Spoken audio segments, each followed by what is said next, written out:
Hi guys, good morning. कैसे हो आप लोग सब? आई होप आप सब एकदम बढ़िया, फर्स्ट क्लास और बहुत ज्यादा मजे में होंगे।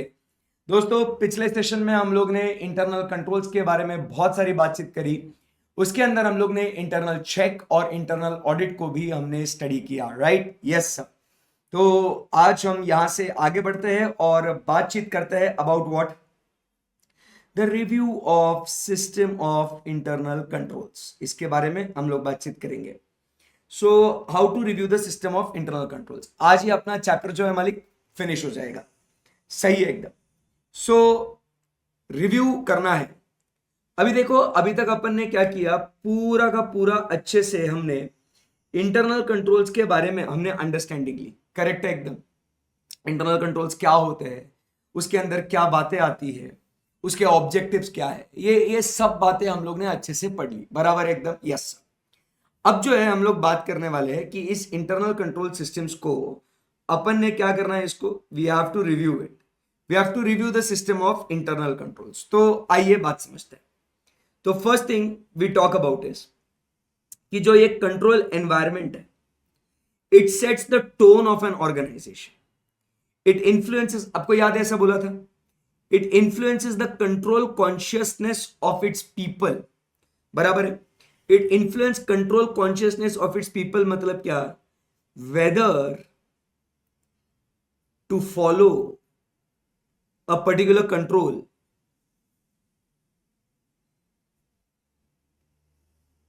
Weather to follow a particular control और नॉट, और नॉट। समझ रहा है बात को? So this is what is the control environment does.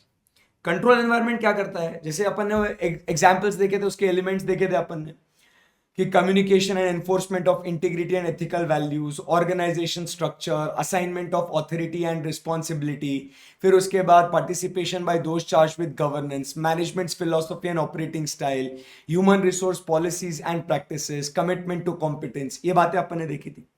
तो उस बेसिस पे हम लोग क्या सोचते हैं कि भाई ये कंट्रोल को फॉलो करना है या नहीं करना है, उसके हिसाब से। So the control environment includes what?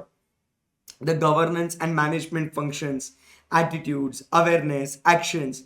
ये सब जो है ना, कंट्रोल एनवायरमेंट इंक्लूड्स, क्या क्या इंक्लूड करता है, ये अपन ने बॉस ऑलरेडी ये किधर पढ़ के रखा है अपन ने? Components of control environment. ये अपन ने ऑलरेडी किधर पढ़ के रखा है? ये ऑलरेडी अपन ने पढ़ के रखा है इन वेयर? कंपोनेंट्स ऑफ, जो अभी मैंने बताया ना। हाँ। सो ये कंपोनेंट्स ऑफ कंट्रोल एनवायरनमेंट में ये सब हम लोग ने पढ़ के रखा हुआ है। बराबर। So and management consulting the entities internal control and its importance. So control environment क्या करता है? It affects the control consciousness, number one. अभी नंबर टू, अपने को ये फर्स्ट पॉइंट किसके बारे में बात करता है? सो ये सर एनवायरनमेंट के बारे में बात करता है। ठीक है। सो ये एनवायरनमेंट के बारे में बात होने के बाद अब अपन बात करते हैं, we have to evaluate the design of the control. बराबर। सो कंट्रोल का डिजाइन इवैल्यूएट करना मतलब क्या होता है कि whether it is capable of effectively preventing, detecting and correcting the misstatements. मतलब क्या उसमें काबिलियत है क्या कि जो भी मिसस्टेटमेंट्स आपको लगती है हो सकती है, ओमिशन, कमीशन, अप्रूवल, ऑथराइजेशन, ये सब के लिए क्या कंट्रोल्स जो है, क्या वो कंट्रोल सर केपेबल है या नहीं, ये अपने को देखना है। So whether controls are capable for preventing, detecting and correcting misstatements. So environment देखेंगे और फिर उसके बाद एनवायरमेंट सही है तो सेकंड कंट्रोल्स का डिजाइन देखेंगे। डिजाइन देखने के बाद नेक्स्ट पॉइंट अपन क्या देख रहे हैं? तो we have to check about the implementation of the control. Third point क्या देखने का अपने को? सो थर्ड पॉइंट अपने को देखना है उसका इंप्लीमेंटेशन। कि इंप्लीमेंटेशन मतलब उसका यूसेज। अब डिजाइन तो अच्छा है बट सही तरीके से यूज हो रहा है या नहीं हो रहा है, ये देखना बहुत जरूरी है। तो क्या कहते हैं यहां पे कि control exist and we are using it. सिर्फ कंट्रोल होना ये जरूरी नहीं है, क्या वो यूज भी कर रहे हैं कि नहीं, वो देख रहे हैं अपन। सो यहां पे क्या कह रहे हैं? There is little point in assessing the implementation of the control that is not effective and so the design of control is considered first. And improperly design control may represent a material weakness and significant deficiency. So इसमें वो क्या बोल रहा है यहाँ पे, ये सब अपन ने बचपन में पढ़ा हुआ ही है। तो फर्स्ट पॉइंट अपने को क्या देखना है, कंट्रोल का डिजाइन। डिजाइन होने के बाद सेकेंड पॉइंट अपन क्या देखेंगे, उसका इंप्लीमेंटेशन। क्योंकि इंप्लीमेंटेशन भले ही अगर अच्छा हो, बट अगर उसका डिजाइन अगर फ्लॉड है, बराबर के नहीं, उसमें डिजाइन अगर खराब है, तो ऐसे केस में क्या हो जाएगा, वो इंप्लीमेंटेशन अच्छे से हो रहा है नहीं हो रहा वो चेक करके कोई मतलब ही नहीं ना मालिक। तो इसीलिए अपन क्या बोल रहे हैं कि first we check the environment, then we check the design of the control, then we check the implementation of the control. तो इंप्लीमेंटेशन मतलब क्या बोला कि कंट्रोल एग्जिस्ट, बराबर, control exist and not only exist but the entity is what using that control. आई बात समझ में आपको? Yes. So control exist and entity is using that control. Okay okay.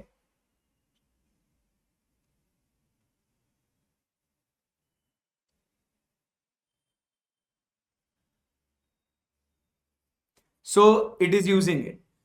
So first design and second what is implementation. Now अब ये चीजें होने के बाद अब कंट्रोल्स का रिव्यू में क्या देखने का अपने को, नेक्स्ट पॉइंट, कि इसके अंदर क्या क्या चीजें आती है। So entities internal system contains what manual elements and often contains what automated elements also. तो इसके अंदर क्या क्या आता है, व्हाट डज इट कंटेन।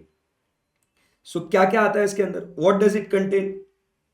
तो it contains what, two things, it contains what, number one manual element and automated elements. मतलब basically हम लोग क्या बोल रहे हैं यहां पे, so we are saying that controls के अंदर, बराबर, कंट्रोल्स जो है दो टाइप के कंट्रोल्स होते हैं, बराबर।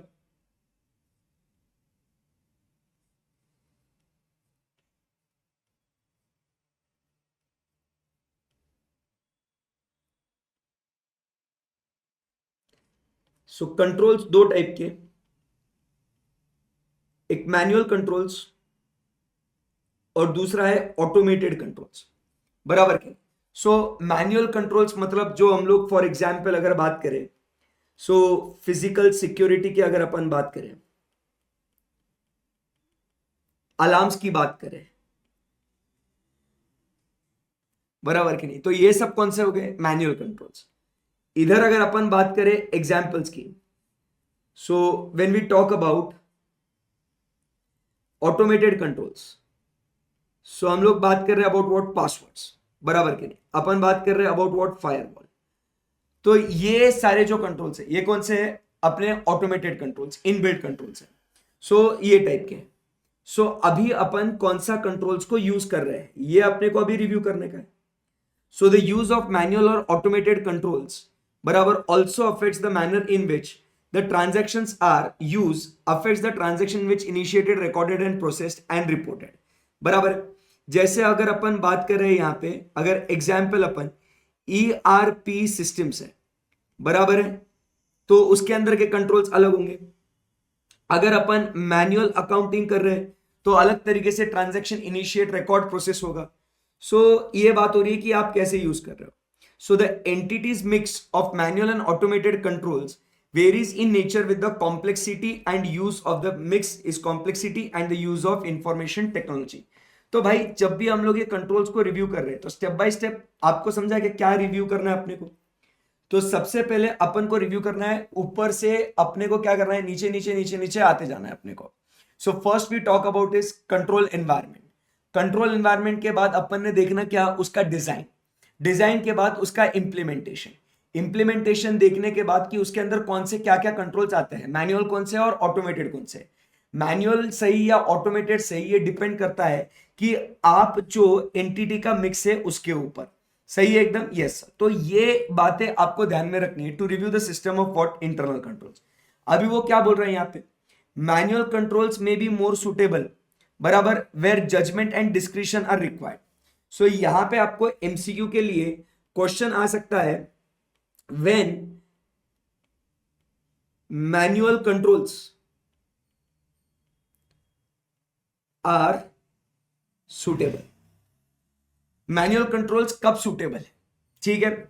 सो जैसे अपन बात कर रहे हैं मैनुअल कंट्रोल्स कब सुटेबल है, जब भी कोई लार्ज या अनयूजुअल या नॉन रिकरिंग ट्रांजैक्शन हुआ है, बराबर। अब जैसे आप समझने की कोशिश करो, वो सिस्टम जो है ना सारे चेक पॉइंट्स को कंप्लीट करता है, बट कभी कभी अगर कोई लार्ज अनयूजुअल, अनयूजुअल मतलब कि अपन ये रोजाना ये ट्रांजैक्शन नहीं है अपना, but suddenly you see that there is a large unusual या नॉन रिकरिंग ट्रांजैक्शंस है, तो ऐसे केस को फाइंड आउट करने के लिए ह्यूमन जजमेंट या ह्यूमन डिस्क्रिशन जरूरी है। Second point, circumstances where errors are difficult to define, anticipate और प्रिडिक्ट। इसका एग्जाम्पल जैसे अपन बोलते हैं, फॉर एग्जाम्पल अगर एरर ऑफ कमीशन हो गया है, बराबर, जैसे कि आपने क्या कर लिया, 45 का 54 रिकॉर्ड कर लिया। भाई सिस्टम जो है ना, सिस्टम इतना स्मार्ट नहीं है कि उसको पता नहीं है सिस्टम को कि 45 रिकॉर्ड करना है या 54 रिकॉर्ड करना है। सिस्टम को पता है कि ये बात नहीं पता सर, तो इधर मैनुअल जजमेंट, मैनुअल डिस्कशन जरूरी है, या तो ओमिशन। अब सिस्टम को क्या पता कि भाई कौन सा डॉक्यूमेंट, सिस्टम बोल रहा है आया तो मैं उसको रिकॉर्ड कर रहा हूं, नहीं आया तो नहीं भाई, मैं कैसे पता लगाऊं। तो अगर ओमिशन अगर है, बराबर, तो सिस्टम कुछ काम नहीं कर सकता, यहां पे आपको मैनुअल इंटरवेंशन ही जरूरी है। उसके बाद अपन क्या कह रहे हैं, in changing circumstances that require control response outside the scope of, ऐसे controls which are outside the scope of existing automated controls, मतलब जहां पे आप समझिए for example control response outside automated के अलावा, मतलब भाई डॉक्यूमेंट ऑथेंटिकेशन, बताओ मेरे को, सिस्टम अपने जो सिस्टम है क्या ये डॉक्यूमेंट्स को ऑथेंटिकेट कर सकते हैं क्या, नहीं भाई, ह्यूमन इंटरवेंशन जरूरी है यहाँ पे, ऑटोमेटेड काम नहीं करेगा यहाँ पे। डॉक्यूमेंट ऑथेंटिकेशन, फिर उसके बाद approval of transactions, manual judgement लगेगा वहां पे कोई ट्रांजैक्शंस को अप्रूव करने के लिए, बराबर के नहीं। ऑथेंटिसिटी, अप्रूवल ऑफ ट्रांजैक्शन, ये सब देखने के लिए आप समझिए ये ऑटोमेटेड सिस्टम्स काम नहीं कर सकते हैं। और लास्ट में when we have to monitor the effectiveness of automated control, automated controls ही सही से चल रहे या नहीं चल रहे वो देखने के लिए क्या करना पड़ेगा अपने को, भाई मैनुअल कंट्रोल्स लगाने पड़ेंगे ना।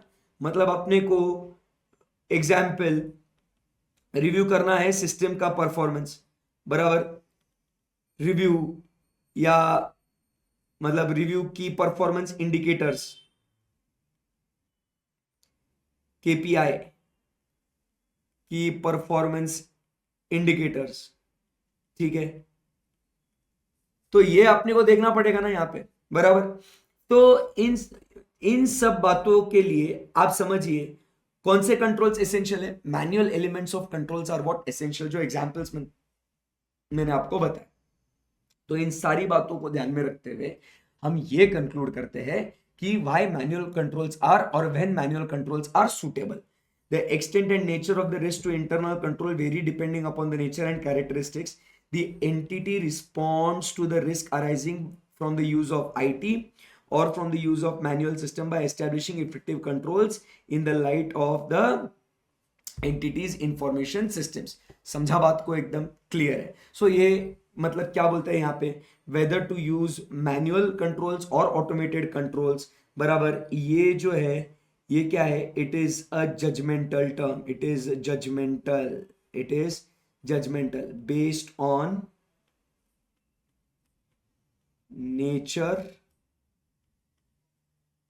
Nature of risks, complexity of transactions etcetera. तो इन चीजों के ऊपर डिपेंड करता है कि अपन ने कौन से टाइप के कंट्रोल्स को यूज करना चाहिए। समझे बात को? यस। चलिए, सो अब यहां से आगे बढ़ते हैं। सो यहां पे आपको basic review of internal controls का एक आइडिया आपको आ गया क्या? तो सबसे पहले हम लोग को देखना है control environment.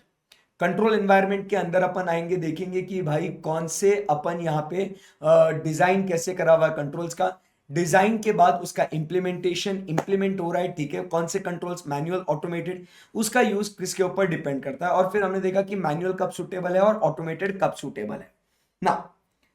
So the review of internal controls, how does it enables the auditor to do what, how it helps the auditor, कैसे हेल्प करता है वो?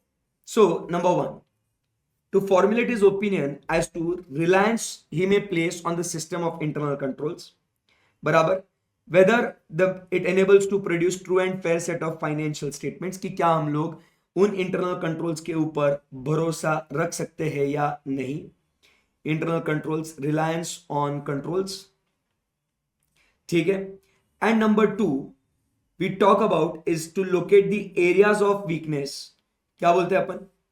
To locate areas of weakness in the system so that the audit program and the nature, timing and extent of substantive and compliance audit procedures can be adjusted to meet the situation. So हम लोग अपना जो opinion देना है, बराबर, कि बाबा financial statements true and fair दे रहे हैं नहीं दे रहे, तो टेस्ट ऑफ कंट्रोल्स करना जरूरी है कि ये देखने के लिए क्या हम लोग इंटरनल कंट्रोल्स पे भरोसा रख सकते हैं या नहीं.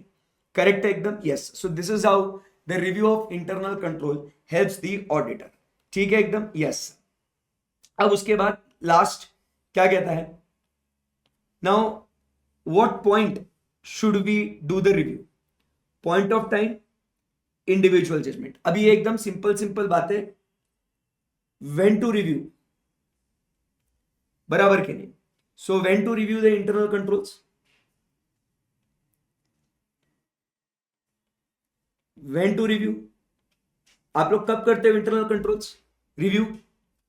बताओ, आप लोग ये इंटरनल कंट्रोल्स को कब रिव्यू करते हो? सर ये हमारे ऊपर है, बट क्या ऑडिट प्रोग्राम बनाने के पहले करते हो? जाहिर सी बात है सर. तो यही सब बातें लिखी है यहां पे. So when to review, so the point of time of reviewing the controls is the individual judgment of the auditor. This decision can be taken on a consideration of the size and complexity. The review should be undertaken at a distinct phase of audit before finalization of what audit program. क्योंकि audit programme के अंदर हमने देखा यहां पे क्या बोला अपन ने कि सर अपने को ऑडिट प्रोग्राम के अंदर nature, timing and extent of substantive procedures डालना पड़ता है अपने को. तो इसीलिए जाहिर सी बात है अपने को पहले करना पड़ेगा. Then if the size of the operation is rather small, it can be taken in conjunction with other audit procedure. मतलब ये अपन कंजंक्शन मतलब क्या है? अगर ऑर्गेनाइजेशन का साइज छोटा सा है तो अपन ये साइमल्टेनियसली भी कर सकते हैं. मतलब अलग से कंट्रोल्स रिव्यू करेंगे और फिर ऑडिट प्रोग्राम बनाएंगे और चेक करेंगे, ऐसा नहीं.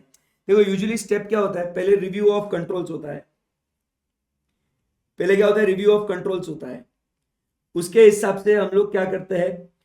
ऑडिट प्रोग्राम के अंदर हम लोग अपना नेचर, टाइमिंग एंड एक्सटेंट हम लोग डालते हैं, ठीक है. और इसके हिसाब से अपन क्या करते हैं? ऑडिट एग्जीक्यूशन करते हैं. ये सब एक्टिविटी कब होती है? ये सब एक्टिविटी कब होती है? ये This activity is done when organization का size is what? Large. But छोटा ऑर्गेनाइजेशन अगर होगा ना, ये तो छोटा ऑर्गेनाइजेशन होगा तो ये सब हम लोग कब करेंगे? This will be on the go, simultaneously, मतलब इन कंजंक्शन विद, मतलब क्या बोल रहे हैं यहाँ पे? On the go, OTG, on the go, बराबर. अलग से उसको करने की जरूरत नहीं है ऐसा, बराबर. So and program can be adjusted for any extension और एलिमिनेशन, तुरंत हाथों हाथ कर देंगे. When the auditor finds inadequacy, बराबर के नहीं? Auditor finds inadequacies or weaknesses in the internal control, he should advise his client about such inadequacies, that is, communicate the weaknesses and the consequences that may follow. It shall be the duty of the auditor to see in the course of his audit how far the inadequacies and weaknesses have been removed. He will take into account in preparation of what is audit report. It is useful practice to note that after each function set out in the audit program, अपने को क्या क्या देखना है? Change in the system of internal control, right? Any further weakness is noted and any instance prescribed system or procedure has not been followed. So ये सब बात है. तो अभी इसको समझ में आया आपको क्या करना है अपने को? So इसका क्विक एक समरी बना देते हैं यहाँ पे जो अभी तक हमने बात करी. So we are talking about what? ये सब समरीज पहले के चैप्टर्स अभी रिवाइज कर रहे हो क्या आप लोग? ये रिवीजन करने के लिए बहुत इंपॉर्टेंट है. You just go through this summaries, बहुत मजा आएगा आपको. So review of system of internal controls. Number one, अपन बात कर रहे हैं यहां पे स्टेप, ये अपने लिए ही स्टेप बाय स्टेप प्रोसीजर, ठीक है। सबसे पहले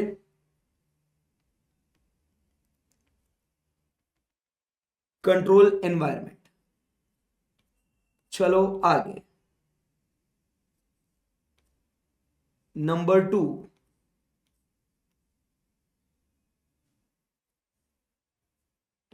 we check the design।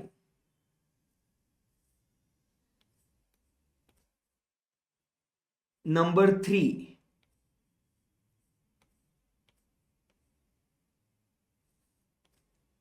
चलो बोलते जाओ।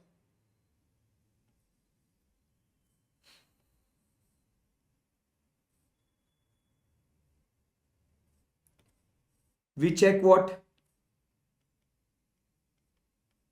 Implementation।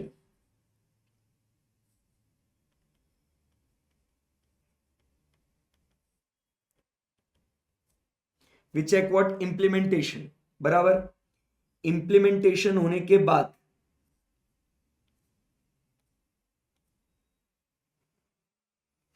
Number four,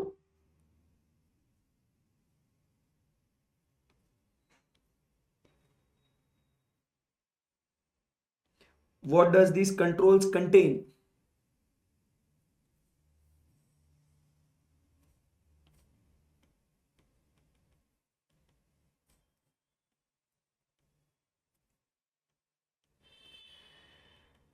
What does these controls contain? Whether it contains manual controls और ऑटोमेटेड कंट्रोल्स, सही है एकदम। और मैनुअल कंट्रोल्स, ऑटोमेटेड कंट्रोल्स कब सुटेबल है, क्या? It depends upon the nature and size. आई बात समझ में आपको? Yes sir. सो यहां तक कोई क्वेरी डिफिकल्टी है क्या आपको? सो डिजाइन का मतलब आपको अगर लिखना है यहां पे, तो हम लोग लिख सकते हैं डिजाइन मतलब क्या है। एक एक इसका अगर आपको सब पॉइंट लिखना है तो लिख सकते हैं। कंट्रोल एनवायरनमेंट क्या करेगा? Affects control consciousness. Second point, design मतलब capable of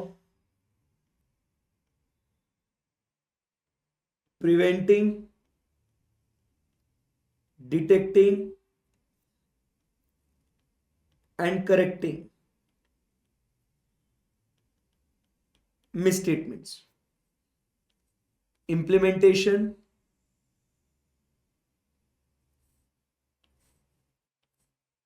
control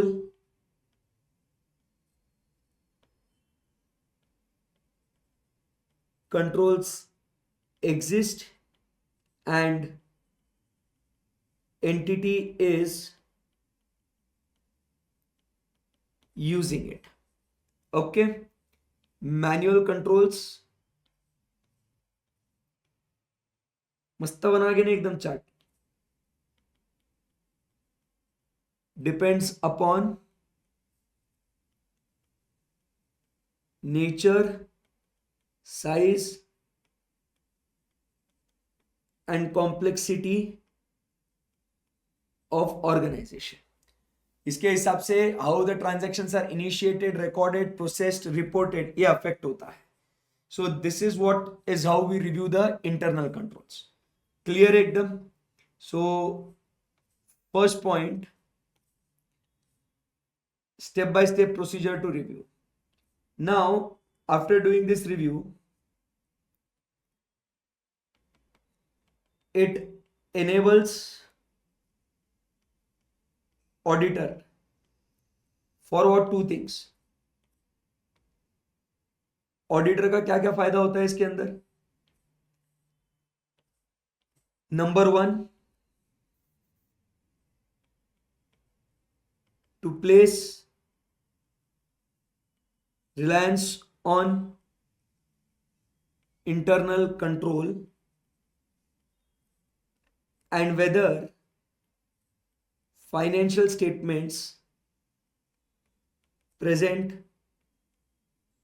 true and fair. ये एक एक पेज की समरी बनना जरूरी है। ये second point, to decide nature, timing and extent of substantive procedures। ठीक बात? Yes sir. Next, when to review। तुम्हारी मर्जी है तब करो रिव्यू, ऐसा। सो when to review, based on auditors professional judgment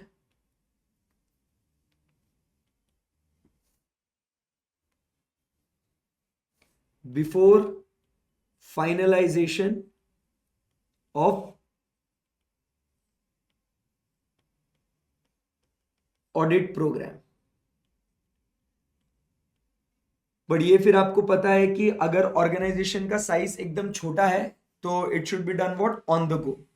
clear है एकदम? Yes sir. And then last में ये सब होने के बाद communication of weaknesses in internal control and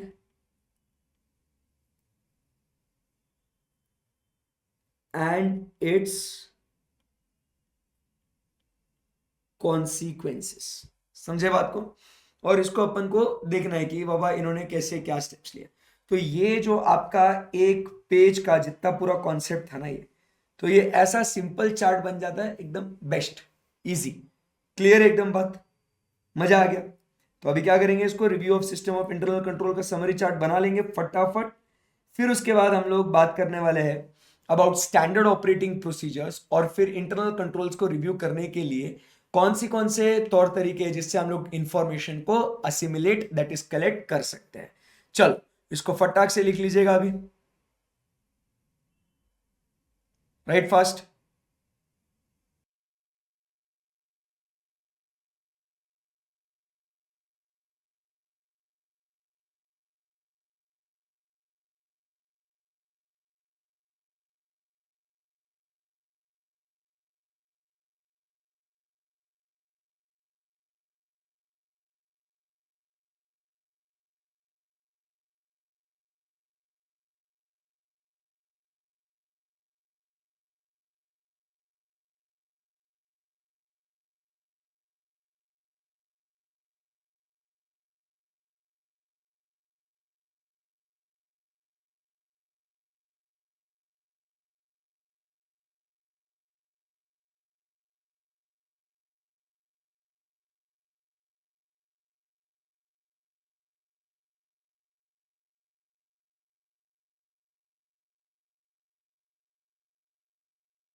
चलो लिखो मस्त फटाफट।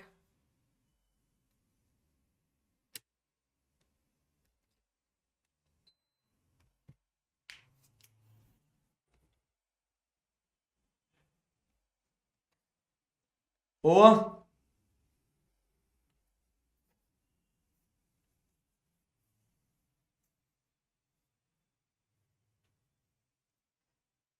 इजी है ना सीए फाइनल का ऑडिट? कोई दिक्कत तो नहीं है? गुड।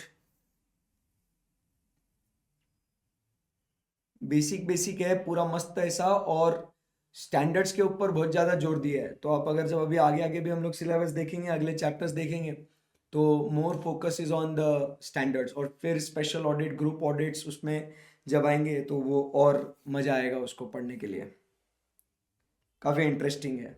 पहले ये बेस एक बार पक्का कर लो, फिर आगे माहौल करेंगे। चलिए आगे बढ़ते हैं यहाँ से। अब हम लोग बात कर रहे हैं about what, internal control, assessment and evaluation. अब रिव्यू कर लिया, अब असेसमेंट एंड इवैल्यूएशन करना है। ये इवैल्यूएशन करने के लिए we have to prepare what, a standard operating procedures. मतलब ये आपको करना है standard operating procedure, as the name suggest. भाई स्टेप बाय स्टेप इन चीजों को फॉलो करना है, आपके पास कोई ऑप्शन ही नहीं है। This is what is SOPs. आपको एसओपीस समझ में आता ना, प्रोटोकॉल्स है। So it is a well-defined SOPs that defines what the roles, responsibilities, process controls, and clearly communicate the operating controls to all touch points. The controls are likely to be clearly understood and consistently applied even during the employee turnover. मतलब अगर आपके organisation के अंदर standard operating procedures है, तो ऐसे case में क्या होता है कि एम्प्लॉय टर्नओवर भले ही हो, नया व्यक्ति आया, उसको पता है कि उसकी role, responsibilities, what action is to perform. तो ऐसे केस में क्या हो जाता है, कंट्रोल्स बढ़िया तरीके से क्या करते हैं, काम करता है। So key components to assess is the standard operating procedure.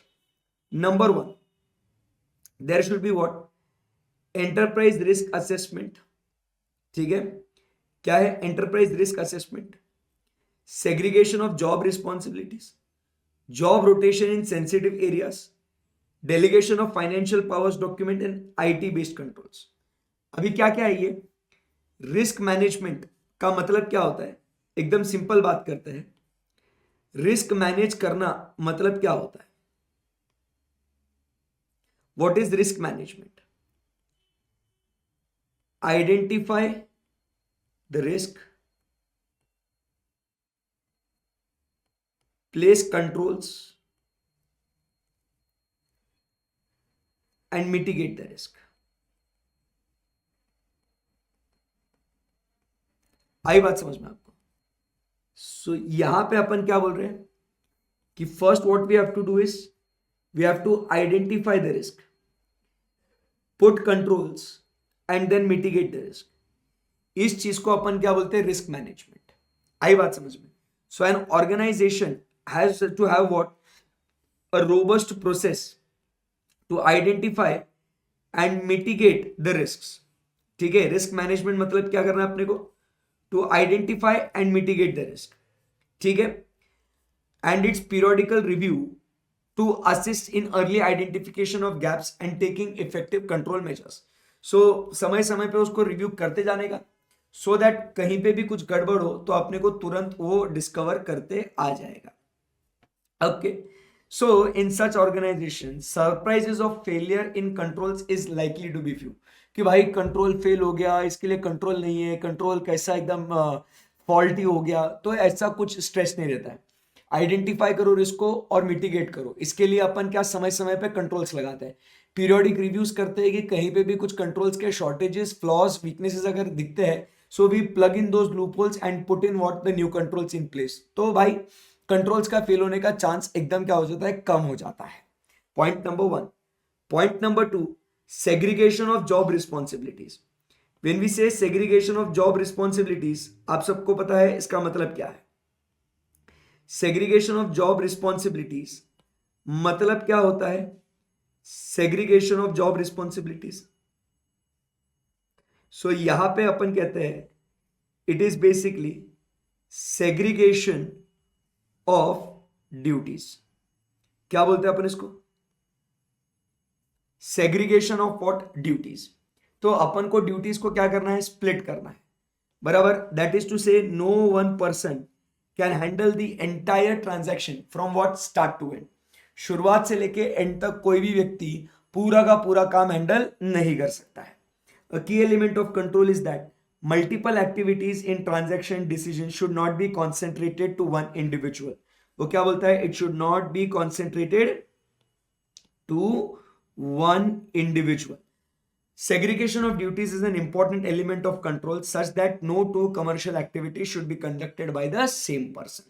ये SOPs है। पहले रिस्क मैनेजमेंट सिस्टम बनाओ, ड्यूटीज को सेग्रीगेट करो, फिर उसके बाद क्या कहता है, job rotation in sensitive areas. What is this job rotation in sensitive areas? So job rotation in sensitive areas में इसका मतलब क्या कहते हैं अपन? So job rotation in sensitive areas मतलब अपने को segregation of duties के साथ साथ we have to do what? Rotation of duties. Rotation of duties मतलब कैशियर बार बार चेंज करते रहना चाहिए अपन ने।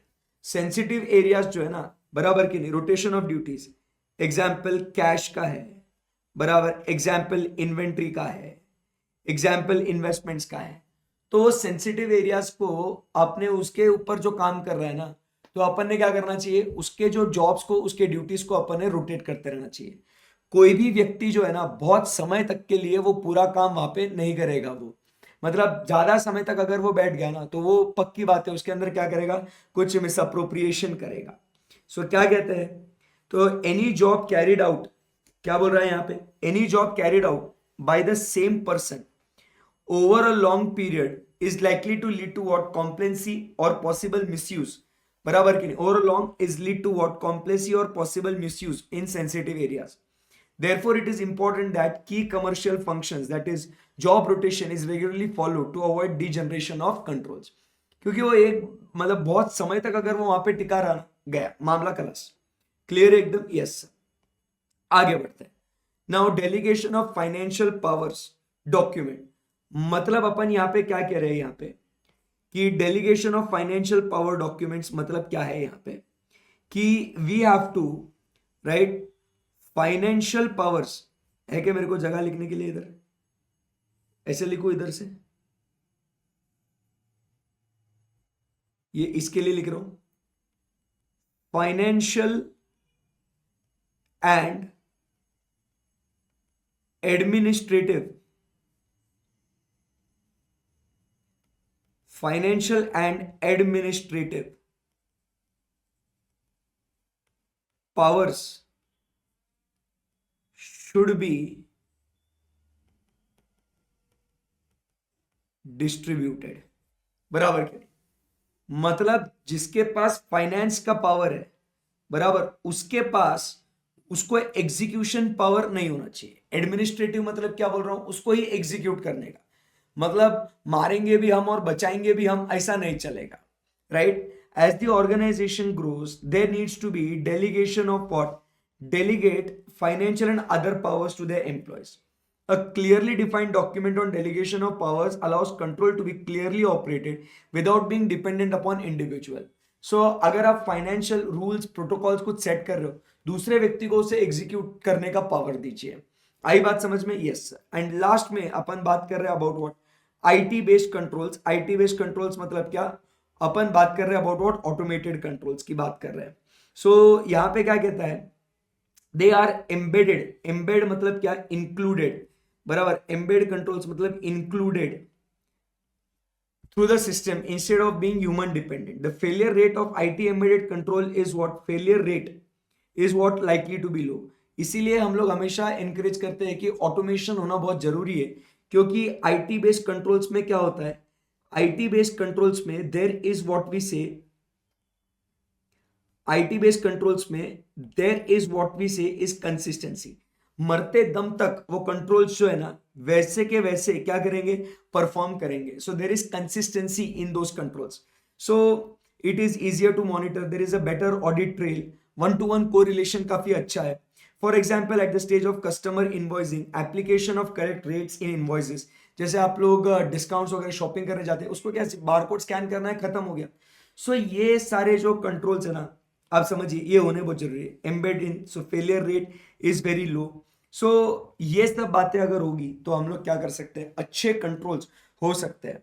सो this is what is a standard operating procedure. तो अगर आपको कोई भी पूछेगा कि standard operating procedure on internal controls, तो ये कौन सी बातें होनी चाहिए, तो ये आपकी 5 बातें होनी चाहिए।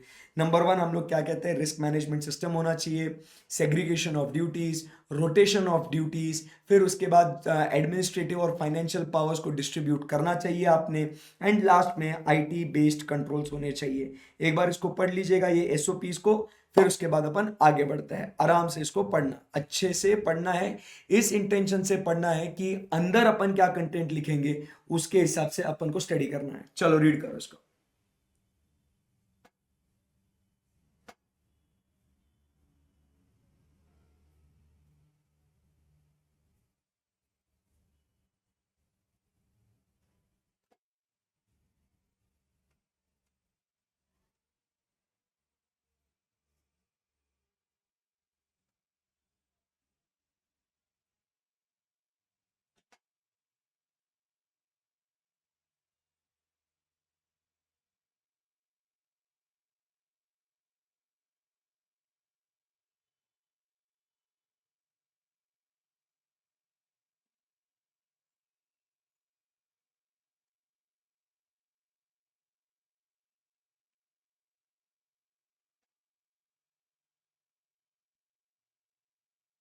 चलो,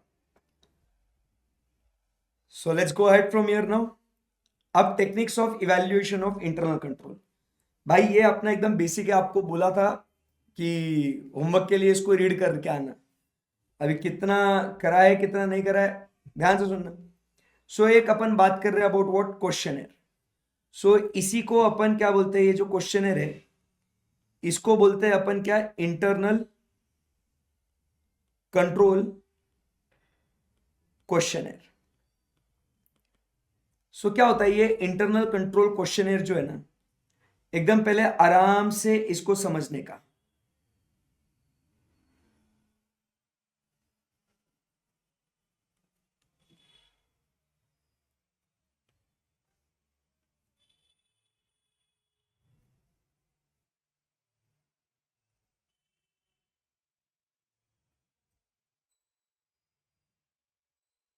सो अपन बात कर रहे हैं अबाउट व्हाट क्वेश्चनर, मतलब क्या है, इंटरनल कंट्रोल क्वेश्चनर। बेसिकली इसके अंदर क्या होता है ना, अपन पूछते हैं सीरीज ऑफ क्वेश्चंस, ठीक है ना, जो क्या एकदम ऐसा पूरा जनरल है। जो भी जानकारी अपने को लगता है ऐसा है वैसा है, ये है क्या वो है क्या, पर्टिकुलर एरिया के बारे में सीरीज ऑफ क्वेश्चंस पूछते हैं, और उसका जो आंसर है इधर इट इज यस, नो और नॉट एप्लीकेबल। एक ऐसा जनरल क्वेश्चनर बनाते हैं अपन, बराबर, जिससे कि क्या होता है अपने को फीडबैक मिलता है इंटरनल कंट्रोल्स के बारे में, कि कंट्रोल्स अच्छे हैं क्या बुरे हैं क्या क्या है ही नहीं। जब हम लोग देखते हैं कि इसका आंसर यस मिलता है अपने को, तो अपन बोलते हैं कंट्रोल इज गुड। जब आंसर नो मिलता है तो अपन बोलते हैं control is bad. Not applicable तो विषय नहीं है। तो ऐसा अपन क्या कर सकते हैं, कंट्रोल्स को अपन इवेल्युएट कर सकते हैं। आई बात समझ में आपको? तो पहले एग्जाम्पल्स पढ़ते हैं, फिर उसके बाद अपन, है नहीं इसके इधर अंदर एग्जाम्पल, कोई बात नहीं अपन डिस्कस कर लेंगे इसको, मैं आपको सिखा दूंगा, आगे है उसके एग्जाम्पल्स। तो this is what is the internal control questionnaire. Important एक एक पॉइंट अपन जो है वो देखते हैं। So because of the widespread experience of the auditors possess about the business, अपने को क्या है एक्सपीरियंस है उनके बिजनेस के बारे में, about the business operations in general, and the knowledge about the appropriate controls. Most of the auditing firms have developed their own standardized internal control questionnaire on what a generally applicable basis. क्या बोला ये generally applicable basis पे बनता ही है। कैसा ये एकदम general, ठीक है। सो ये जनरल क्वेश्चनर बनता ही है। सो अपने एक्सपीरियंस के बेसिस पे अपन एक जनरल सेट ऑफ क्वेश्चंस अपन बनाते हैं, बराबर। ये स्टैंडर्ड क्वेश्चन है, is to make it as wide as possible. It is what as wide as possible, सब कुछ इसके अंदर इंक्लूड करो। include all the situation generally formed and therein, but all of these may not be applicable in particular circumstances. तो क्या बोलता है, all of these may not be applicable. क्या बोल रहा वो, all of these may not be applicable. General है but सारे सब कुछ डाल दो उसके अंदर, बट सब एप्लीकेबल नहीं होगा, बराबर कि नहीं. So it is general, all is not applicable, बराबर, as wide as possible.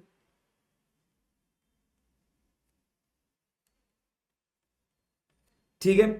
A questioner is framed in an organized manner about each functional area which has a purpose of evaluation the effectiveness and detection of weakness in the controls.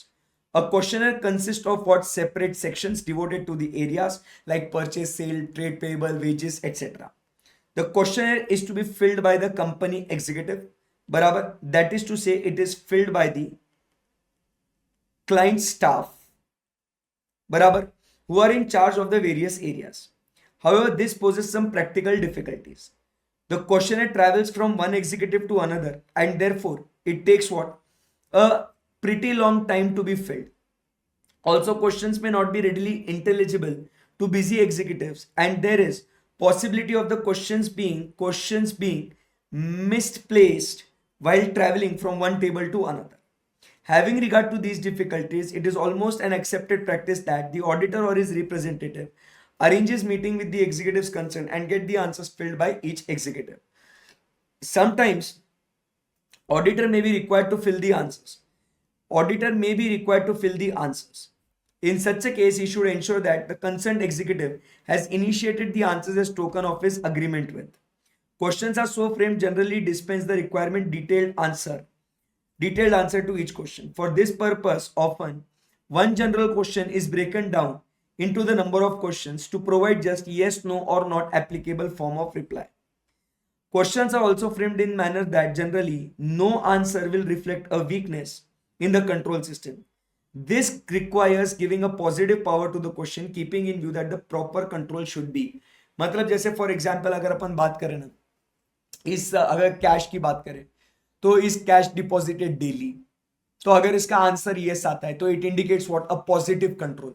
But answer अगर no आया कि हाँ भाई control में weakness है.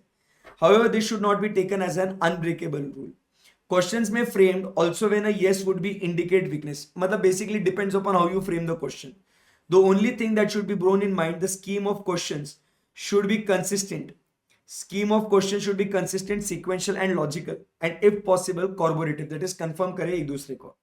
So slightly detailed answers may be asked to bring about the clarity.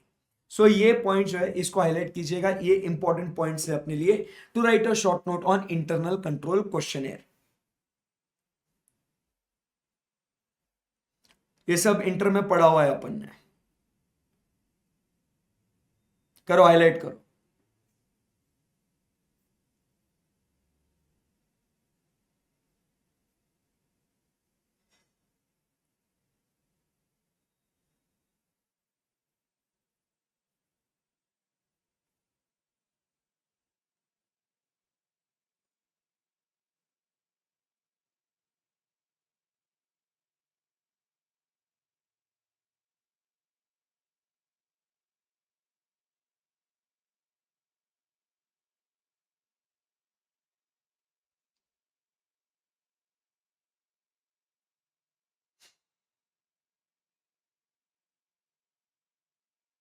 Read करो, चलो चलो चलो.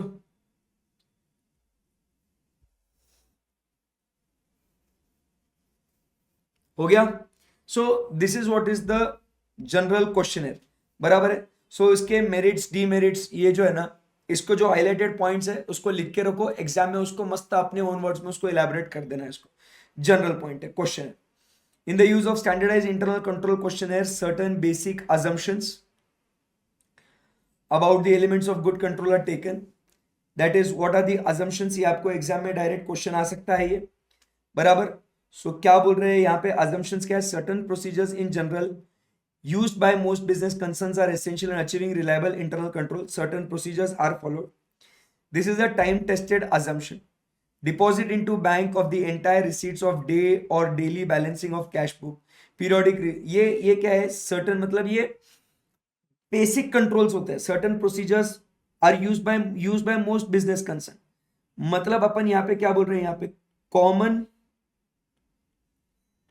मतलब जब ये जनरल क्वेश्चन में बना रहे ना ये, तो इसके अंदर अपन क्या कर रहे हैं, यहाँ पे कॉमन कंट्रोल प्रोसीजर्स की बात कर रहे हैं जो डालते ही हम लोग, तो उसको अपन ने क्या करना है, डाल देना है। जैसे ये जो है ना, ये एग्जांपल्स दिए उसके कि deposit into the bank, cash ledger reconciliation are examples of widely used practices and are considered good internal control practices. Besides these basic operations, giving rise to these practice exist in all business irrespective of their nature। मतलब कुछ common controls होते हैं, कैसा भी business रहने दो, ये क्या होता है, ये आपके कंट्रोल्स होते ही है। तो ये जनरल उसके अंदर डालने का इंटरनल कंट्रोल क्वेश्चन है, बराबर। जब वहां पे नेक्स्ट क्या कहते हैं अपन, डिविजन ऑफ ड्यूटीज होता है and responsibilities. So the larger the organization तो ग्रेटर, तो आपको ध्यान रखना डिविजन ऑफ रिस्पॉन्सिबिलिटीज का, बराबर। Accounting function and custodial function segregation, तो यही वापस से बात हो गई अबाउट व्हाट, सेग्रीगेशन।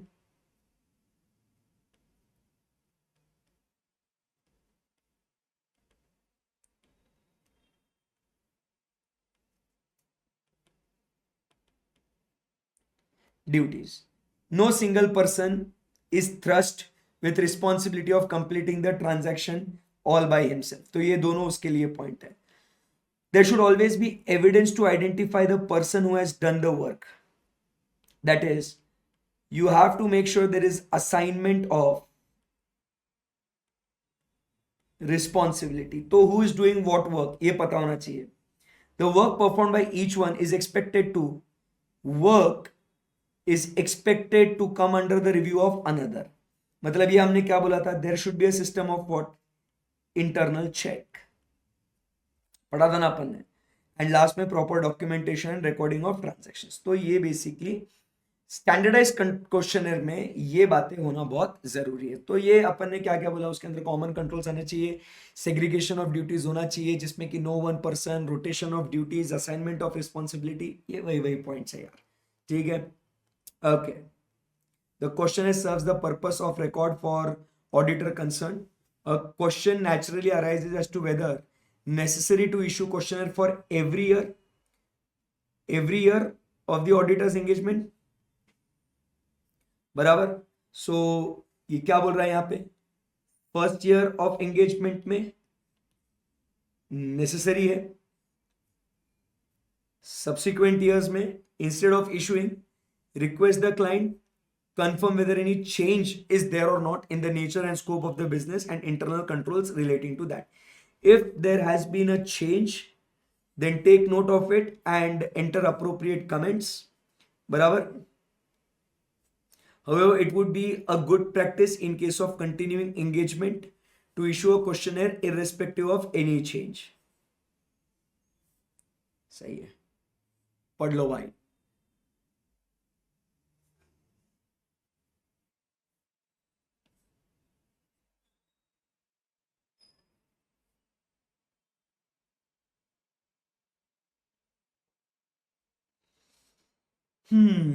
हर 3 साल में देने का नया क्वेश्चन है, भले उसमें चेंज हो या ना हो, एवरी 3 years में गिव अ क्वेश्चन है। तो जिससे क्या होता है कि अपने को समझ में आता है कि कुछ चेंजेस ड्यूरिंग इंटरवीनिंग पीरियड हुए क्या है, छोटे मोटे कुछ भी है वो समझ में आ जाता है। So this is what is internal control question है, जो क्या है एकदम जनरल है और ये सारी बातें उसके अंदर आनी चाहिए।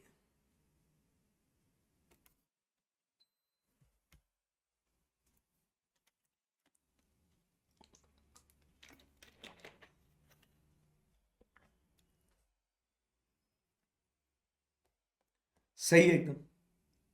नाउ चेकलिस्ट, चेकलिस्ट भी क्या है, वापस से ये सीरीज ऑफ क्वेश्चंस है, बट ये क्या है, ये ऑडिटर करता है। ये चेकलिस्ट जो है ना, it is more of what, series of instructions और questions on internal control which auditor must follow.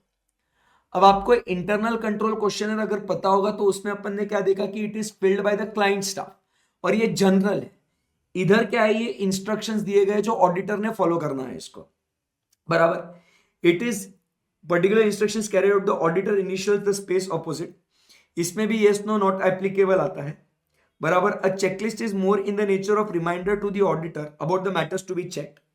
A checklist which may form instructions, questions, or just points to be checked may be meant for auditor's own staff. That is, it is a set of instructions. सही है एकदम। तो ये examples है इसके, पढ़ लीजिएगा। ये अलग अलग बोले आपको ये कैशियर के लिए। Have you check that the cashier is not responsible for opening the incoming mails? Yes. Does not authorize any ledgers? No. मतलब ऐसे अपन को देखने का ऐसा कि ये तुम्हारा ये क्या है, ये आपको एज अ आर्टिकल आपको ये क्या दिया, ये कैशियर का काम चेक करने के लिए आपको ये दिया गया है क्या, instructions. These questions are more like what, instructions. तो ये आपको ऑन कंटिन्यूस बेसिस आपको चेक करना है। ये एग्जांपल्स पढ़ो, ये इतना तो आता ही अभी आपको ये।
और वो डिस्टिंक्शन भी पढ़ लेना भाई। ये डिस्टिंक्शन एक बार आपके साथ रीड कर लेता हूं मैं, तो फिर आप लोग पढ़ लेंगे बिटवीन आईसीक्यू एंड चेकलिस्ट। ठीक है। सो क्या बोल रहा है ये, आईसीक्यू में large number of detailed questions है। Checklist contains what, main control objective है under the area. ICQ usually answered by company executives, it is answered by what, auditor staff. The significance of no in ICQ does not indicate the weakness, but significance that weakness is not revealed automatically. However, in checklist, ये पढ़ लो इसको, ये क्या है, मस्त है ये।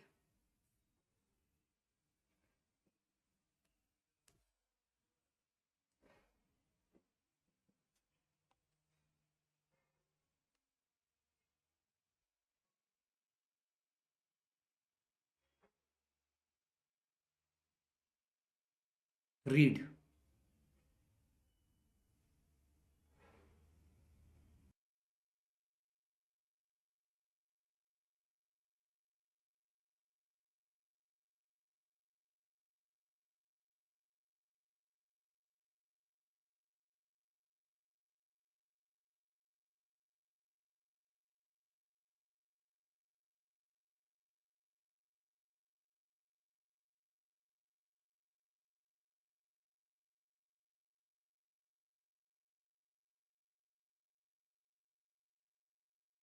चलो, सो यहां से अभी आगे बढ़ते हैं और नेक्स्ट जो है अपना बात करते हैं about what, the third point, that is flow chart. अभी फ्लो चार्ट मतलब क्या है, यहां पे flow chart is a diagrammatic या graphic presentation of internal controls. आई बात समझ में? सो ये जो है it's a graphic presentation, diagrammatic presentation of what internal controls. So ये जो है ना, मतलब पूरा जैसे अपन चार्ट्स बनाते हैं ना अपन कैसे, तो after first step second step क्या है, सेकंड के बाद थर्ड स्टेप क्या है, तो उसको बोलते हैं अपन क्या, flow chart. So it's a graphic presentation of internal controls. बराबर. It is a distinct from narrative form. बराबर. तो ये क्या है, it is the most concise. Concise मतलब अपन क्या कह रहे हैं, it is short, comprehensive, that is it reduces the amount of narrative explanation. क्या करता है, it reduces the amount of what, narrative explanation.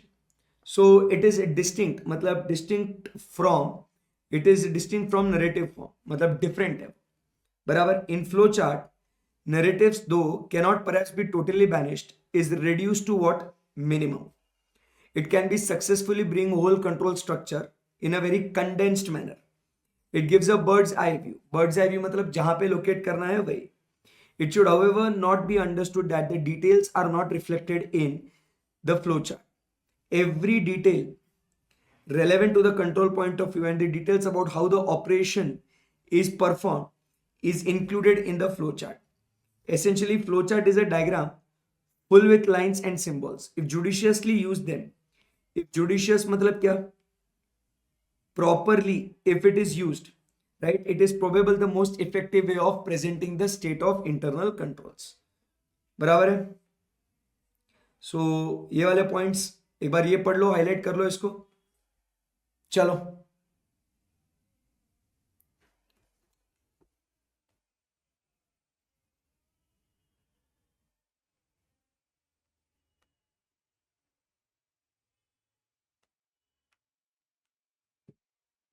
Come on come on. Okay चलो. सो ये शॉर्ट नोट के लिए आ सकता है, मतलब बहुत रेयरली पूछते हैं फाइनल में, बट अगर इसको सिलेबस में है तो इसको इग्नोर नहीं करने का इसको. So properly drawn a flow chart can provide a neat visual picture of the whole activities. बराबर. So more specifically can it can show what, at what point the document is raised internally, the number of copies which the document is raised or received, intermediate stages set sequentially, distribution, checking authorization, filing of documents, final disposal. ये पूरा जो है ना, ये क्या है, एक flow chart में जैसा अपना चेन ऑफ एक्टिविटीज होता है उसके हिसाब से वो काम होता है. ठीक है, done. As a matter of fact, a very sound knowledge of internal control requirement is imperative for adapting the flow chart. Imperative मतलब क्या कह रहे हैं यहाँ पे, imperative मतलब it is must. बराबर कह रही. sound knowledge मतलब a good knowledge. sound मतलब क्या, good knowledge. good knowledge is must, right? As it demands a highly analytical mind to be able to see clearly the interdivision of job. It has been stated earlier that flowchart should be made section-wise or department-wise. The suggestion has been made to ensure readability and intelligibility of the flowcharts. ठीक है. Next, reporting to the clients. तो यहाँ पे हम लोग बात करेंगे about what? इधर बच्चे बात करेंगे अपन essay नंबर, essay 265. सो यहाँ पे अपन क्या कह रहे हैं कि जब अपने को वीकनेसेस मिलते हैं इंटरनल कंट्रोल के अंदर, सो यहाँ पे हम लोग ये वीकनेसेस को कम्युनिकेट कर रहे हैं. सो कम्युनिकेशन ऑफ वीकनेसेस और डेफिशिएंसीज इन इंटरनल कंट्रोल. चल, सो सिंपल प्लेन रीडिंग है ये, वापस स्टैंडर्ड के ऊपर है ये. बराबर. अपने को ध्यान में रखना है ये. This is essay number 265. इधर बोलता है अपन को जो ऑडिट के दौरान वीकनेसेस मिले हैं, मैं पहले आपको बॉटम समझाता हूं इसमें क्या है, ध्यान में रखना है अपने को, कि जब भी हम लोग ऑडिट करते हैं तो ऑडिट करते दौरान अपने को वीकनेसेस मिलते हैं इन इंटरनल कंट्रोल. ये समझा आपको? Yes sir. तो जो ये वीकनेसेस अपने को मिलते हैं इंटरनल कंट्रोल के अंदर, राइट, तो हमको वो मैनेजमेंट को कम्युनिकेट करना है, वो डेफिशिएंसीज को, और उसके कॉन्सिक्वेंसेस क्या है. बट इसके अंदर अपने को मैनेजमेंट को ये बताना है कि देखिए, हमने जो आपको ये डेफिशिएंसीज कम्युनिकेट किए हैं ये हमको ऑडिट करते दौरान मिले, तो आप प्लीज उसको ऐसा मत समझना कि हमारा एक्सक्लूसिव जॉब था to find the deficiencies for your purposes ना, या हमको मिला है हमारे ऑडिट पर्पसेस के लिए, जब हम लोग इंटरनल कंट्रोल्स को इवेल्युएट कर रहे थे ना, तभी हम लोग को मिला है ये, और ये मेरा बहुत अच्छा पना है, बराबर। It is my good behaviour that I am communicating it to you. तो प्लीज इसको ऐसा मत समझना कि my entire work is to just find the weaknesses, my entire activity is to discover those weaknesses. ये SA 265 बोलता, ये समझा गया आज। सो क्या है during the course of audit work, क्या बोल रहे हैं यहां पे, during the course of audit material weaknesses in internal control system may be there. We may notice what? Notice material weaknesses.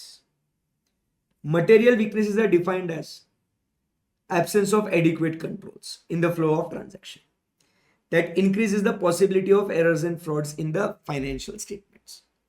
इसको बोलते हैं material weakness, कि जिसके वजह से financial statements में errors and frauds हो सकते हैं. In case if monthly age-wise analysis of trade receivables is not performed, it may result into inadequate provisioning. The auditor should communicate such material weaknesses to the management or the audit committee on timely basis. It should be writing through a letter of weakness or management letter. ये सब points MCQ के लिए important है, किसको communicate करने का, management और audit committee, through a letter of weakness और मैनेजमेंट लेटर। तो ऐसा मस्त तुम लोग ने उसको कम्युनिकेट करने का, समझ में आया क्या? तो बेटा तुम भी जब ऑडिट करते हो आपको कुछ वीकनेसेस मिलते हैं, ऐसा लिखने का, मैनेजमेंट को कम्युनिकेट करने का। बेटा ये ऐसे 265 में बोला है, आज तक कभी किया नहीं तो कल से करने का अभी ऑडिट में, ठीक है। So important points of such letter is as follows. Number 1 क्या बोलता है, द लेटर में क्या होगा, list down the area of weakness and it also gives what suggestions for improvement. It should clearly indicate that, ये point भाई ये बहुत इंपॉर्टेंट है। It should clearly indicate that it discusses only weaknesses which have come to the attention of the auditor as the result of his audit। मैंने बोला ना ये point, भाई मैं ये जो वीकनेसेस तुमको बता रहा हूं ना, मैनेजमेंट को बताओ कि जो भी मेरे को इंटरनल कंट्रोल में फ्लॉज मिले, जो भी मेरे को शॉर्टकमिंग्स मिले, भाई ये जो मैं तुमको बता रहा हूं ना, it is just as a result of what the weaknesses I came across in the course of audit and it is not design to determine the adequacy of internal control for management. Very important है, मतलब it is not been designed for adequacy of internal control for the purpose of management, it is for the purpose of audit. The letter serves as a valuable reference for management for the purpose of revising the system. ये reference है ये उसको, for the purpose of revising the system and insisting strict implementation. The letter may also serve minimize legal liability in the event of major defalcation or other loss.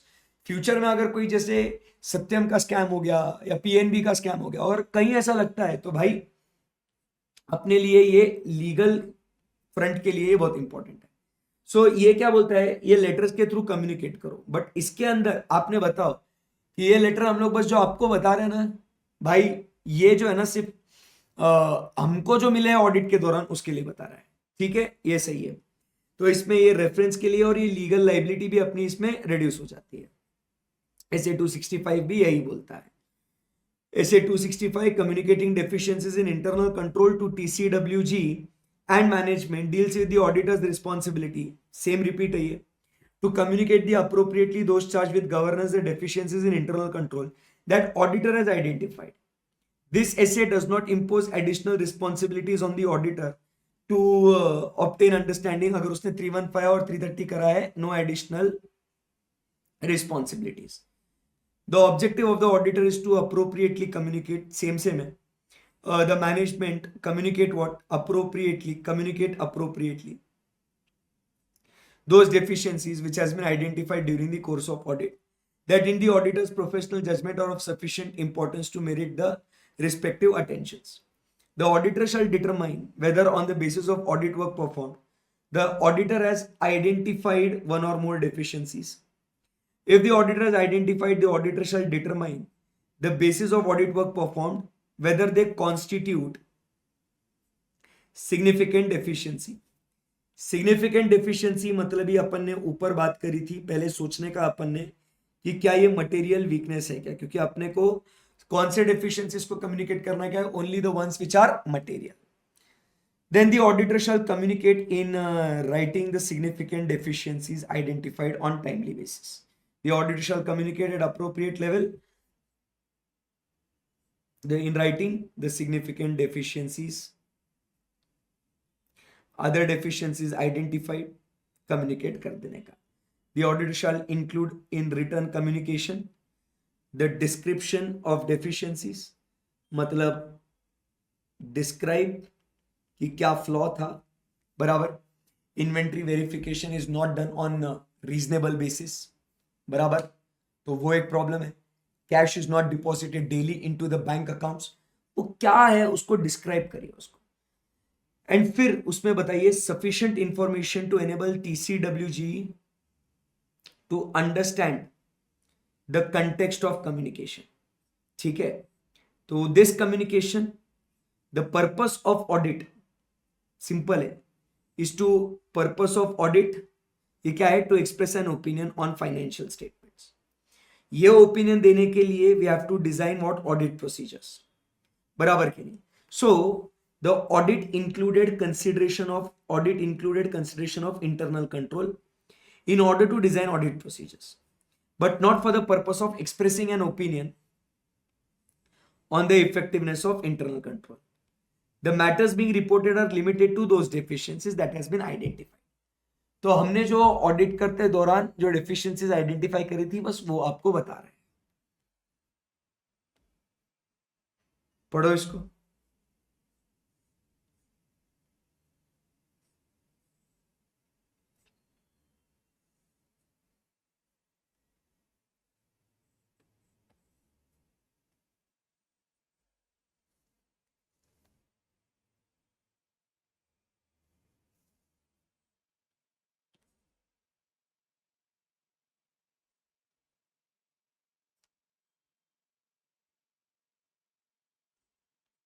ये पढ़ना है आपको. मैं क्या आपको बता रहा हूं कि पहले इधर रिस्क असेसमेंट प्रोसीजर करना है और इधर फर्दर ऑडिट प्रोसीजर्स करना है based on what the assessed risk of material misstatement.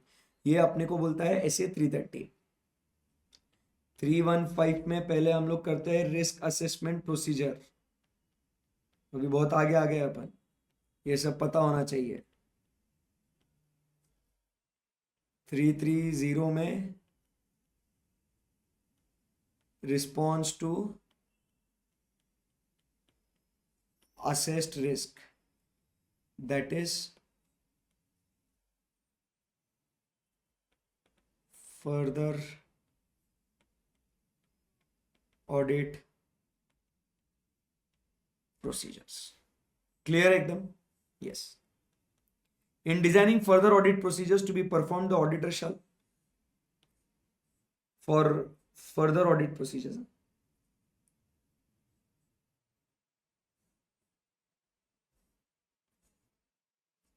ये आपको रीड करना ही है, सिंपल.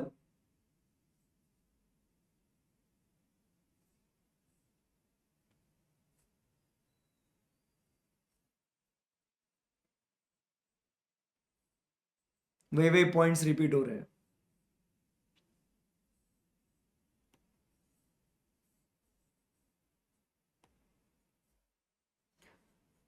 फर्दर ऑडिट प्रोसीजर्स के लिए क्या क्या करना है, तो सबसे पहले जो रिस्क आपने आइडेंटिफाई करी है वो रिस्क क्यों आई है वो आप देखिए कि उसका डिजाइन, इम्प्लीमेंटेशन, कंट्रोल एनवायरनमेंट क्या रीजन दिया है. फिर वो मटेरियल मिसस्टेटमेंट कितनी बार आ सकती है, बराबर. फिर रिस्क असेसमेंट अपन ने कंट्रोल्स कंसीडर किए क्या, वो बराबर से काम कर रहे हैं कि नहीं, and obtain more persuasive evidence. So to now we have to test the controls, test of controls, right. Controls are operating effectively, barabar. Then provide substantive procedures cannot provide sufficient appropriate audit evidence. Follow what substantive procedures, जहां सिर्फ क्या है when substantive procedures alone cannot provide sufficient appropriate audit evidence. तो इसमें आपको controls को तो test करना है, जहां सब्सटेंटिव प्रोसीजर सिर्फ पॉसिबल नहीं है तो आप क्या कीजिए, वहां पे टेस्ट ऑफ कंट्रोल्स भी कीजिए। जैसे कि अगर कोई एग्जाम्पल ऑटोमेटेड कंट्रोल्स की बात हो रही है, बराबर, ऑटोमेटेड कंट्रोल्स, तो इनके लिए वो चेक करना पड़ेगा क्योंकि उसका कोडिंग, या आपके supporting controls, that is controls के ऊपर के कंट्रोल्स,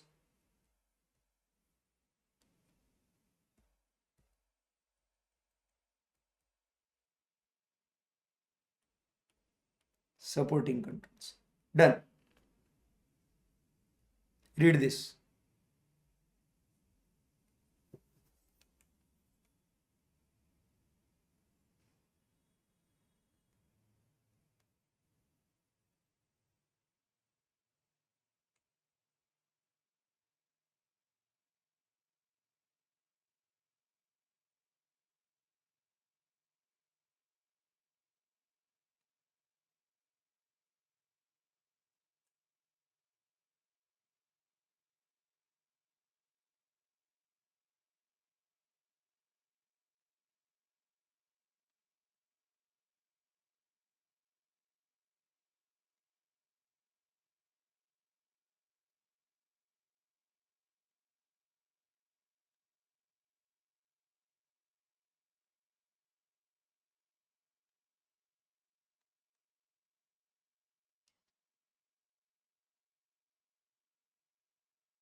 चलिए, सो अभी क्या है, there are different different frameworks in internal control जो अपने लिए गाइडेंस के लिए एक्ट करते हैं कि कौन से ये जो है गाइडलाइंस अपने को बोलते हैं कि कंट्रोल्स लगाइए। सो नंबर वन, अपना कंपनीज एक्ट बोलता है कि अगर ट्रू एंड फेयर देना है, बराबर, तो आपने इंटरनल कंट्रोल्स लगाने चाहिए। ट्रू एंड फेयर के लिए सेक्शन 133 अकाउंटिंग स्टैंडर्ड्स को आपने फॉलो करना चाहिए। Internal control is defined under SA 315 also. So आइए जरा इसके बारे में पढ़ते हैं। सो क्या हुआ, internal control is fundamental, simple plain reading करने का इसको। Internal control is fundamental in successful operation of day to day running of a business and assist the company in achieving what its business objectives. Plain reading करने का इसका, बाकी कुछ नहीं है, सिंपल है, ध्यान देने का, एकदम जनरल नॉलेज है ये, एमसीक्यूज ट्रू एंड फॉल्स के लिए जरूरी है बस, ठीक है। So assist in what, achieving the business objectives. It is wider in scope and compasses all internal controls incorporated to strategic governance and management process. There may be many internal control, there are many internal control frameworks, कोसो, cocoa, सर्बेनिस Oxley, कोबेट, ये आगे पढ़ेंगे। So the objective of this chapter is to give overview of common international framework, guidance note on internal financial controls over financial reporting. ICA has issued a guidance note on audit of internal financial controls over financial reporting, IFCR, under Companies Act. So the guidance note states as below. Number one, to state whether financial statement presents true and fair view, to benchmark and check financial statements, compliance with what financial reporting framework, true and fair देने के लिए. The accounting standards specified under Companies Act 1956, which are deemed to be applicable as per 133 of 2013 Act, is one of the criteria constituting financial reporting framework based on which the companies prepare and present their financial statements. The auditors evaluate a financial statement present true and fair view. Similarly, a benchmark internal control system based on suitable criteria is essential to enable the management and auditors to assess and state adequacy. In the Indian context, internal control components, barabar, is given under SA 315 for identifying and assessing the risk of material misstatements. So अपन को ये देखने का है, तो यहाँ पे क्या है, ट्रू एंड फेयर व्यू देना चाहिए, अकाउंटिंग स्टैंडर्ड्स को फॉलो करना चाहिए, और एसए नंबर 315 आपको फॉलो करना है। ये इंडियन कंटेक्स्ट में गाइडलाइंस दिया गया है। एक बार प्लीज इसको दोबारा से अच्छे से पढ़ लीजिएगा, इसको कुछ भी नहीं, एकदम आराम से जनरल नॉलेज के लिए पढ़ो इसको, कुछ भी नहीं, इसको इजी है एकदम। पढ़ते जाना है, बहुत पढ़ना है, टेक्स्ट है ये।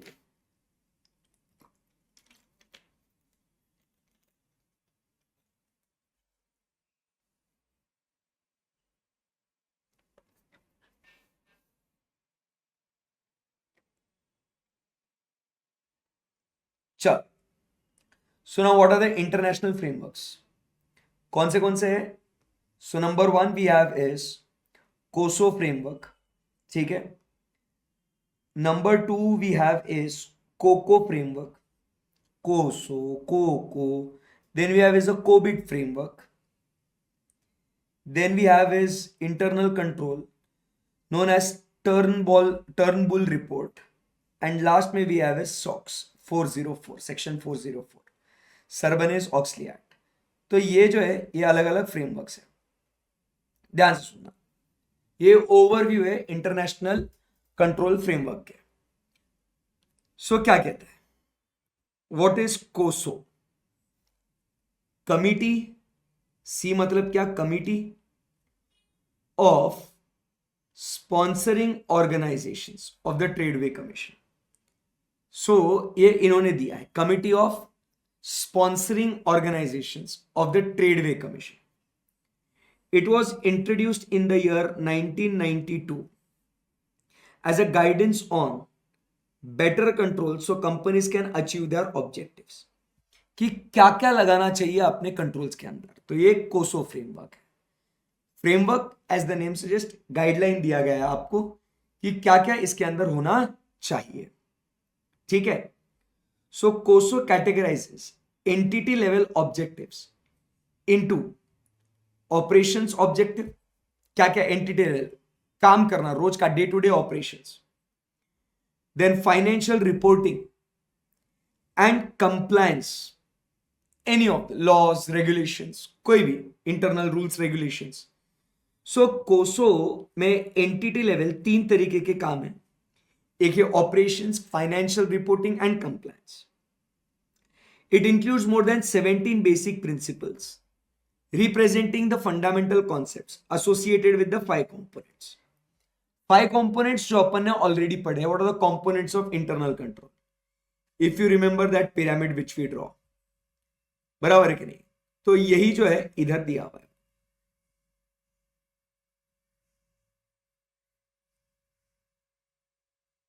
ऐसा पिरामिड बनाया था अपन ने, वही है। So that is control environment, risk assessment, control activities, information and communication, and monitoring of controls.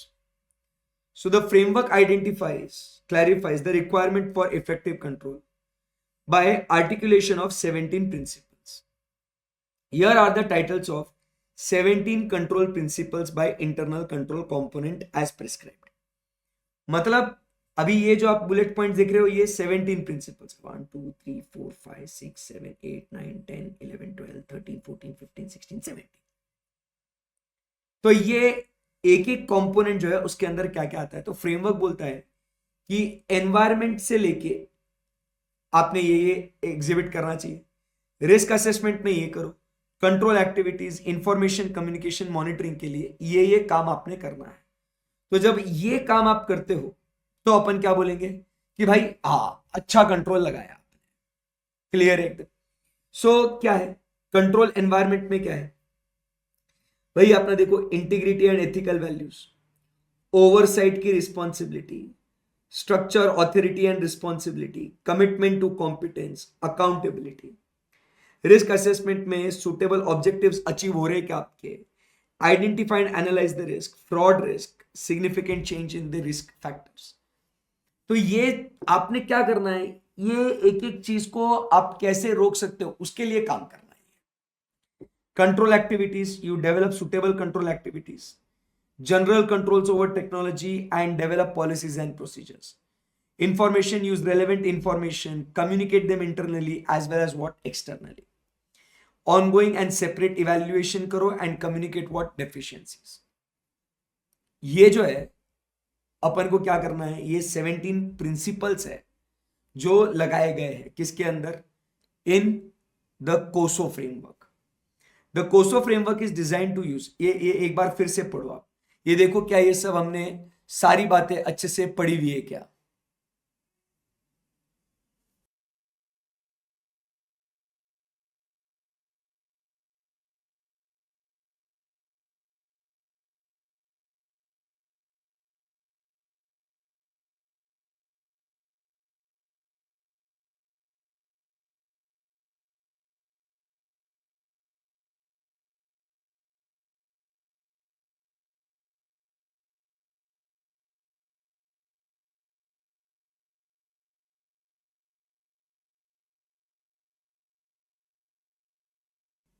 पूरे पढ़ो पॉइंट्स अच्छे से एकदम।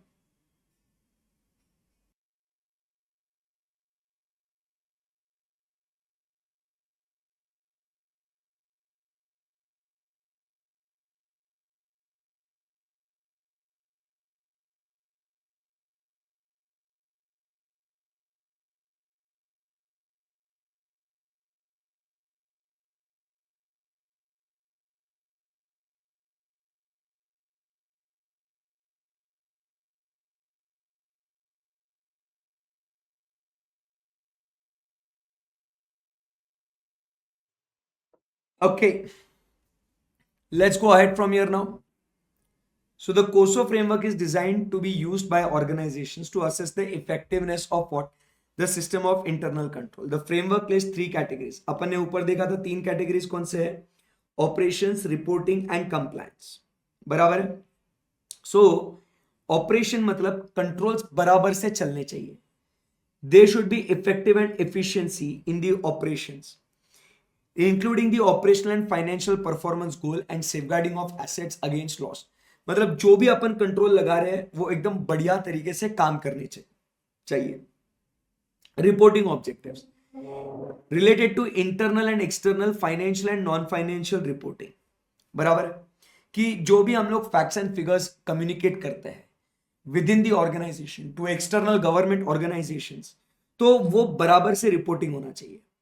Would encompass reliability, timeliness, transparency as they are established by regulators, standard setters, and entities policies. बराबर? And compliance objectives. In the framework, the compliance objective was described as entities compliance with applicable laws and regulations.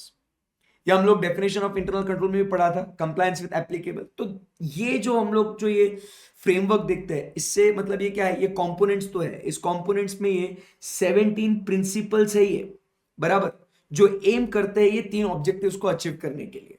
बराबर के नहीं? सो वो कौन से है? इस operations of the controls, effective and efficient operation होना चाहिए, एसेट्स को प्रोटेक्ट करना चाहिए, सब कुछ बढ़िया होना चाहिए। जो भी हम लोग रिपोर्टिंग करते हैं, internal, external, financial, non financial, all the information वो सही से रिपोर्ट होनी चाहिए।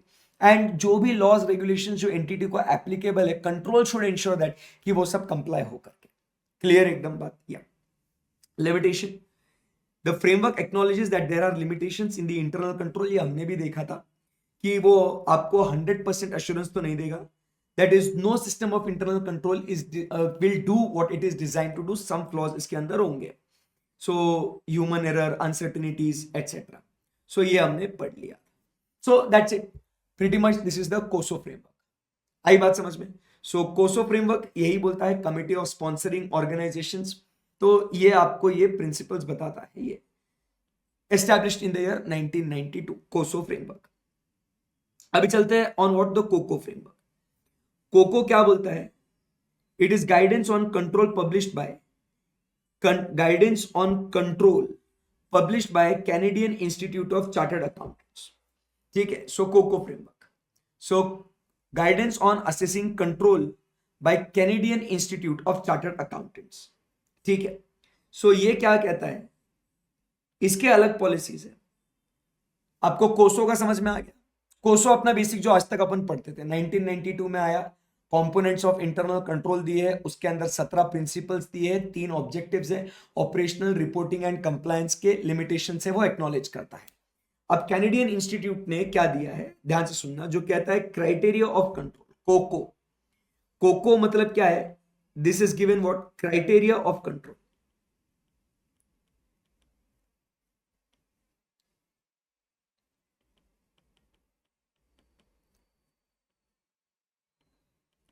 criteria of control, COCO, criteria of CO control.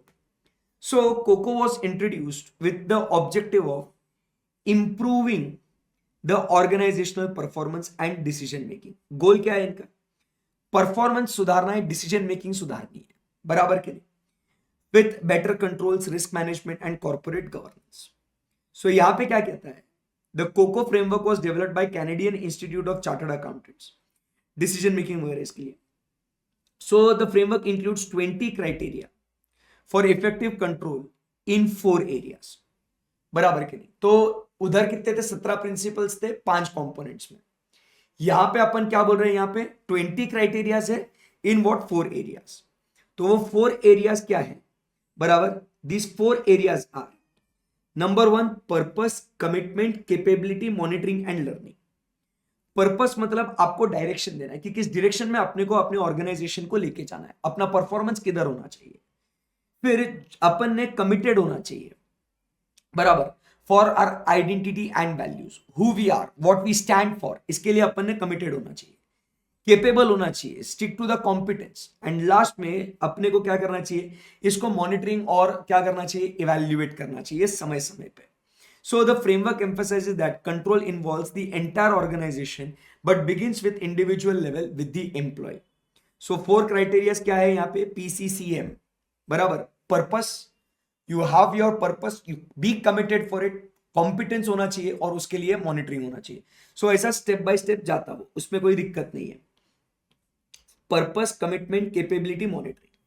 In order to assess whether controls exist and operating effectively, each criterion would be examined to identify the controls that are in place to address them. एक एक चीज को evaluate करने का. What is the purpose? बराबर, किस direction में ये controls जा रहे हैं, उसका commitment, competence, monitoring, evaluation. So this is what is the COCO framework is given by Canadian Institute. Simple. Now COBIT. COBIT क्या कहता है? It is control objectives for information and related technology. So control, C मतलब control, OB मतलब objectives of information and related technology. ये IT controls के हैं, जो हम लोग ISACA, ISCA ये सब अपन पढ़ते थे ना, तो ये IT लेवल के controls है. So COBIT stands for what? Control objectives for information and related technology. It is a framework created by the ISACA, Information Systems Audit and Control Association. COBIT has 34 high-level processes and covered 210 control objectives categorized in 4 domains. इसके कितने domains है? 4 domains. Planning and organisation, कि अपने को कोई भी information software technology अगर अपने को लगाना है तो पहले उसका प्लान होना चाहिए कि कौन सा सॉफ्टवेयर सिस्टम टेक्नोलॉजी लगाना है. फिर उसको एक्वायर करेंगे और उसको इंप्लीमेंट करेंगे. Acquisition and implementation. कोई भी सॉफ्टवेयर पहले कौन सा चाहिए, क्या चाहिए? प्लानिंग. फिर एक्वायर एंड इंप्लीमेंटेशन. फिर डिलीवरी एंड सपोर्ट, कि अब ये डिलीवर करो, उसको यूज करो, एग्जीक्यूट करो. एंड देन वो बराबर से काम कर रहा है या नहीं कर रहा, उसका मॉनिटरिंग एंड इवैल्यूएशन. तो 4 बातें कौन सी हो गई इसके अंदर? फर्स्ट 4 डोमेन्स में प्लानिंग, सेकेंड में अपन बात कर रहे हैं about what? Acquisition and implementation. Third में डिलीवरी एंड सपोर्ट और फोर्थ में मॉनिटरिंग. तो कोई भी अपन सॉफ्टवेयर की बात करते हैं, कोई भी टेक्नोलॉजी की बात करते हैं, तो वो ऐसा काम होता है उसके अंदर. ठीक है. It is designed as supportive tool for managers and allow the bridging the crucial gap between the technical issues, business risk and control requirements. Business managers are equipped with the model to deliver value to the organizations and practice better risk management associated with IT process. तो ये system कैसा चलेगा, उनको क्या दिया जाता है? इसका एक मॉडल दिया जाता है. COBIT ensures quality control and reliability of information systems. This framework guides an organization as to how to use the IT resource, बराबर, एप्लीकेशन, इंफॉर्मेशन स्ट्रक्चर, पूरा कैसा यूज करने का. ठीक है. So to manage IT domains, process and activities to respond to the business requirements. Well-governed IT practices can assist businesses in complying with laws and regulations. Clear? So पढ़िए इसको, Covid को एक बार अच्छे से वापस से पढ़ो, मेन पॉइंट्स को पिक करने का.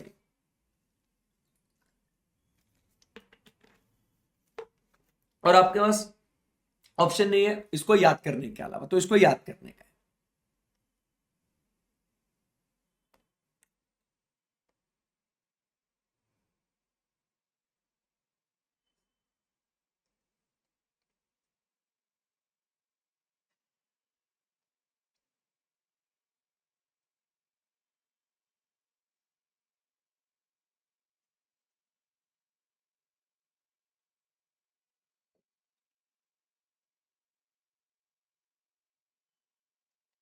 पढ़ो भाई मेरे को क्या देख रहे, पढ़ो पढ़ो।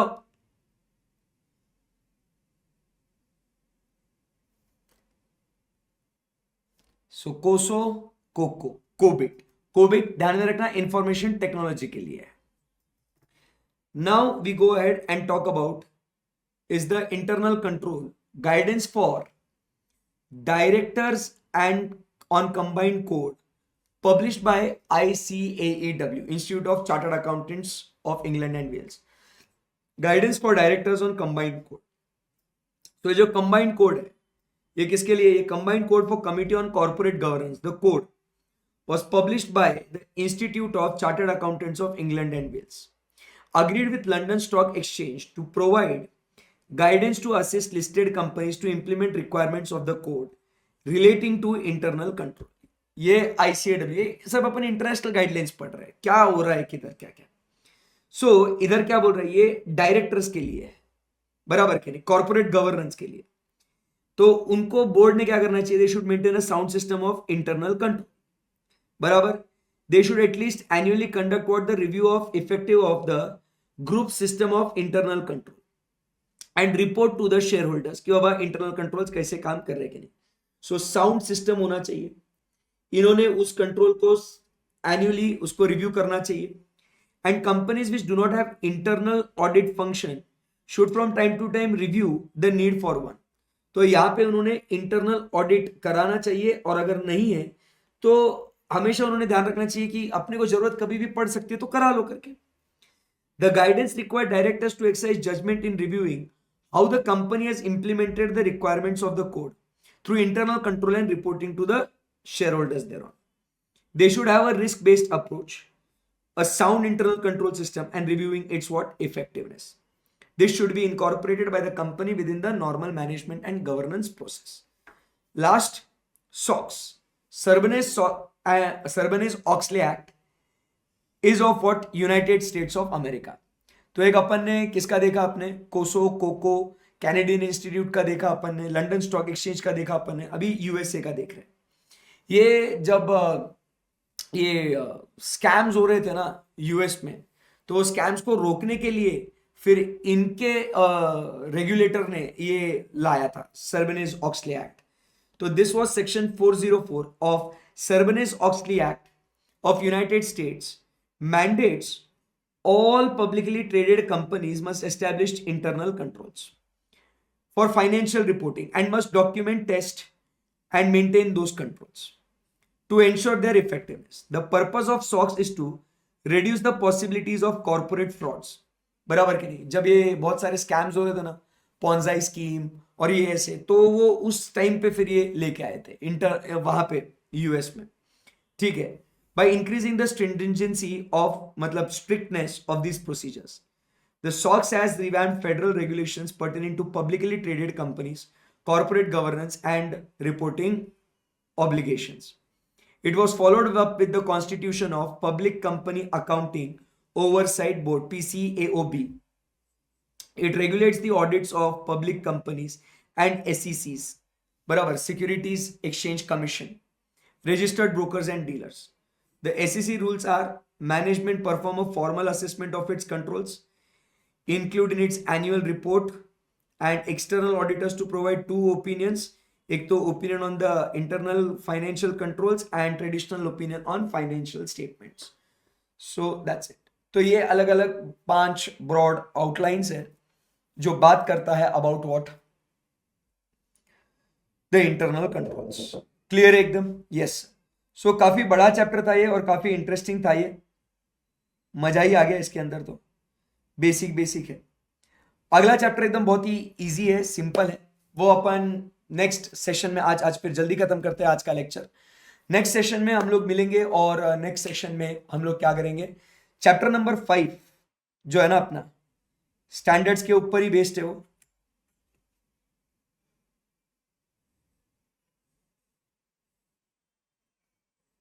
ऑडिट एविडेंस 10 पेजेस का चैप्टर है, बचपन में पढ़े हुए स्टैंडर्ड्स है अपने। ये देखो ऐसे, ये से 500 खत्म, 501 खत्म, 505 खत्म, 510 खत्म, 530 खत्म, ऐसे इतने सारे ऐसे स्टैंडर्ड्स हैं, ये अलग अलग स्टैंडर्ड्स है।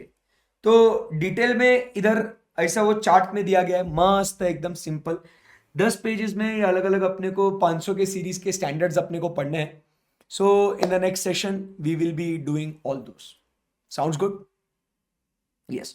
तो आज वो सारे वापस से ये जो 5 फ्रेमवर्क्स है इंटरनेशनल फ्रेमवर्क्स उसको पढ़ना, और उसके बाद फिर हम लोग चैप्टर 5 के बारे में बातचीत करेंगे। तो इस पर्टिकुलर मॉड्यूल 1 में 5, 6 और 7 से 3 चैप्टर्स अपने बाकी है, तो अपने फिर 7 चैप्टर्स हो जाएंगे और मॉड्यूल 1 खत्म हो जाएगा। राइट? बेस्ट। चलो, so that's it for today guys. Thank you very much. Have a great day ahead. Bye bye.